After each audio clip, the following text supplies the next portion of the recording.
Thank you, Morris. Friends University, 3-6 in the KCAC, 3-8 overall, tied for 5th in the conference. Monty Lewis, 1986 graduate of Southwestern, is entering his 32nd year of coaching at the collegiate level. His 23rd season as a head coach in the KCAC, 14th as head coach at Friends University. Monty's directed the Falcons to an overall record of 88-47 in 13 seasons, including 3 KCAC titles and back-to-back NAIA national playoff appearances. Prior to his tenure at Friends, Monty served as head coach at Southwestern, guiding the Mound Builders to a 60-32 record in 9 seasons and an additional 3 KCAC titles. Monty enters the 2016 season ranked number 7 among active NAIA coaches with 148 total wins, having gone 148-79 as a head coach in 23 years. Monty Lewis.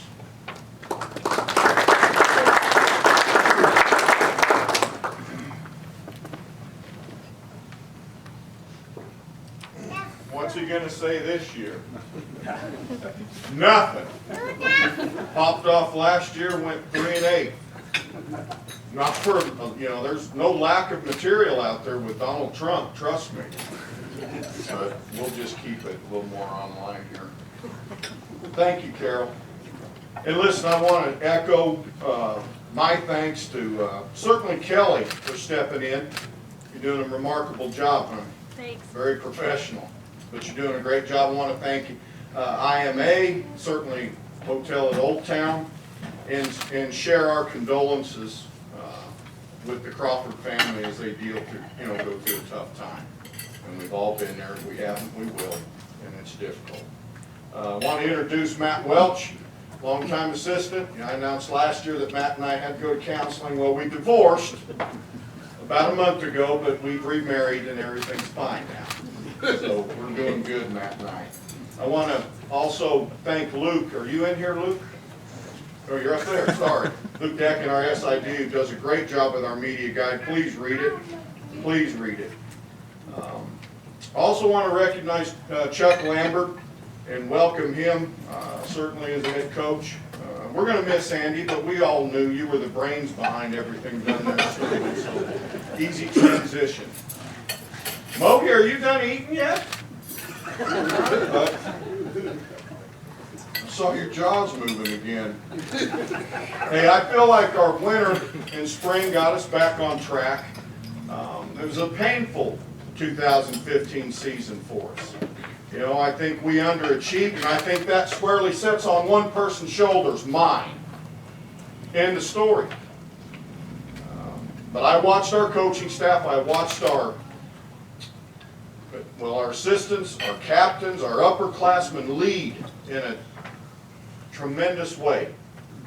Actually brought me back in a little more onto what I need to do. You can lose focus a little bit sometimes.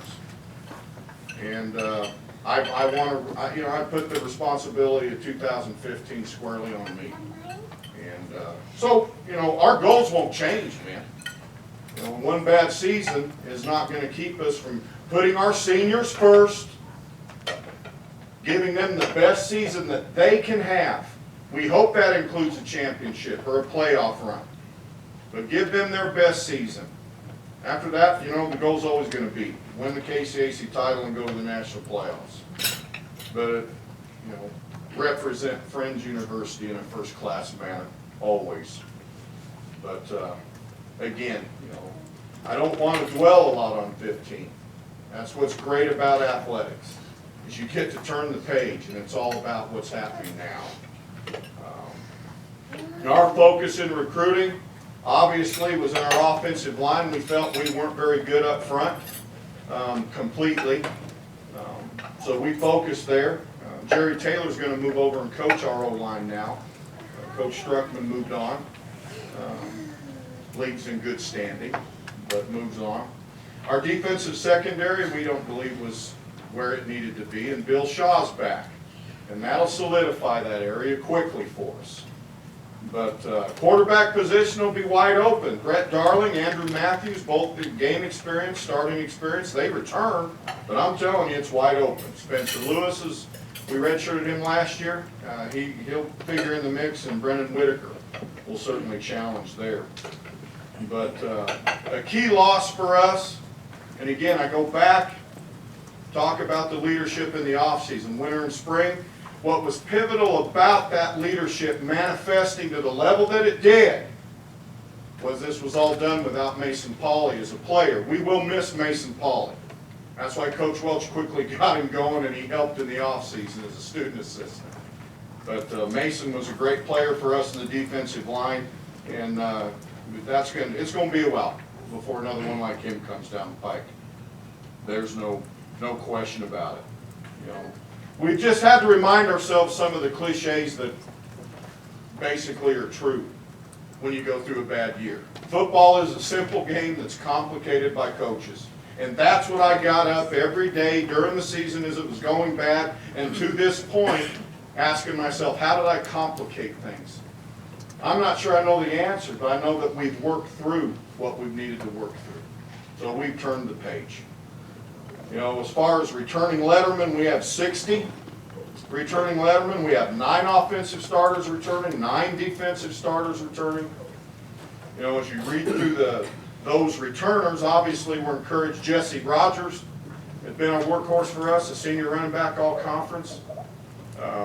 He'll carry the load in the running game. Mitch Butterfield returns as a junior, an AFC All-American. But we're going to be better in that offensive line. A year older, a year better, and with Coach Welch's recruiting, a lot better and a lot deeper, we believe. Sam Camp is an anchor in our receiving corps, no question. I mentioned the quarterback situation. Defensively, we'll rely on Bryce Johnson, who's been playing out of position for 3 years. He'll get a shot to play linebacker now. And then our leading tackler, Josh Lewis, my son, he'll return. And so those 2 guys are going to be counted on. We feel like we have some depth in the defensive line, even when you don't include the recruits. Secondary is going to be the focus. We're going to have to figure that out. That's why Coach Welch and Coach Shaw will. I'm confident of that. Special teams, our punter and kicker return, and our return guy returns, Brevin Gorham. But Colby Gregory's back punting, Kai Nixon, and Colby will do some kicking too, but Kai Nixon's back and Brevin Gorham's back. So, you know, we feel good about where we're at, because we don't want to go back where we've been. And but every now and then you need a little bit of confidence. It works. Any questions? How many new guys, Luke? We'll report about 101. About 101. You know how it can be. You better check the bus station twice. Right on out the next one, but no, that's right. Anywhere between 95 and 100 would be the best way to say it. Yes, sir. Traditionally, you guys win a ton of games. So, what did last year's team lack that previous teams had, and how do you get back to those winning ways? Well, I say this, and you guys, y'all know me, I don't pull punches. It wasn't a question of their athleticism. They could jump high, run fast, do all the gifted things, because remember, linemen are skilled. I won't go into that again. I've done it for 14 years, no longer than that. Our football IQ was not where it needed to be. So the challenge is, can you really improve a person's IQ? Maybe, maybe not. Football, you certainly can. You can show them, you know, doing it their way is not the right way. And I don't want to paint a picture that we had guys that were rebels and not conforming. You know, it just squarely rests with me in the fact that I don't believe I found their willingness to improve as quick as I needed to. So we would have 6 guys on defense out there on the same page, knowing the drill at France, and the other 5 not so sure. Same with offense. We'd have even 6 or 7 guys going the right way. Come on, you guys know all it takes is 1 to foul the batch, and it continued. So I know this, we lost to some very good football teams. We lost to some good football teams, which opens the door for me to start banging that drum about the KCAC. I'll spare all of you. But there's no weak sisters in this conference. We'll get after the G-Pack, hide and watch. It'll go down. Any other questions? Thank you all.